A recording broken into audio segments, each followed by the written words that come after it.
അധികാരത്തിലേറി വളരെ ചുരുങ്ങിയ കാലം കൊണ്ട് തന്നെ രാഷ്ട്രീയ ഭേദമന്യേ ആളുകളുടെ കയ്യടി വാങ്ങിയ ഒരു വ്യക്തിയാണ് Thiruvananthapuram corporation mayor Shri V Rajesh. ഇതിപ്പോ വന്നിരിക്കുന്നത് ഒരു യമകണ്ട സാധനമാണ്. അദ്ദേഹം ഒരുപാട് കാര്യങ്ങൾ ആ കോർപ്പറേഷൻ പരിധിയിൽ സാധ്യമാക്കി. തെരുവുനായ നിയന്ത്രണമാണെങ്കിലും വേസ്റ്റ് മാനേജ്മെന്റ് ആണെങ്കിലും അനധികൃത കെട്ടിടങ്ങളാണെങ്കിലും അനധികൃത കച്ചവടങ്ങളാണെങ്കിലും ഫുട്പാത്തിലുള്ള കച്ചവടങ്ങളാണെങ്കിലും അതിനൊക്കെ നിയന്ത്രണങ്ങളൊക്കെ ഏർപ്പെടുത്തി തിരുവനന്തപുരത്തുകാരുടെ കണ്ണിലുണ്ണിയായി പെട്ടെന്ന് മാറിയ വ്യക്തിയാണ് വി രാജേഷ്.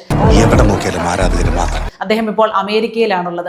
ഒരു സംസ്ഥാനത്തെ പ്രതിനിധീകരിച്ചുകൊണ്ട് ഒരു മന്ത്രി ചെന്ന് അമേരിക്കയിൽ കുറെ കാര്യങ്ങൾ സാധിച്ചുകൊണ്ട് വരുന്നത് പോലെയാണ്, അല്ലെങ്കിൽ അതിനേക്കാൾ ഇരട്ടി ശക്തിയിലാണ് അദ്ദേഹം ഒരു കോർപ്പറേഷൻ മേയർ എന്ന നിലയിൽ അവിടെ ചെന്ന് കാര്യങ്ങൾ സാധിച്ചെടുത്തുകൊണ്ട് വന്നിട്ടുള്ളത്. കൂറും പുലർത്തുമെന്നും ഞാൻ ഭാരതത്തിന്റെ പരമാധികാരവും അഖണ്ഡതയും നിലനിർത്തുമെന്നും ശങ്കയില്ലാതെ പക്ഷപാതരഹിതനായി നീതി നിർവഹണം നടത്താനും പിണറായി വിജയൻ ഒരുപാട് പ്രാവശ്യം അമേരിക്കയ്ക്ക് പോയിട്ടുണ്ട്.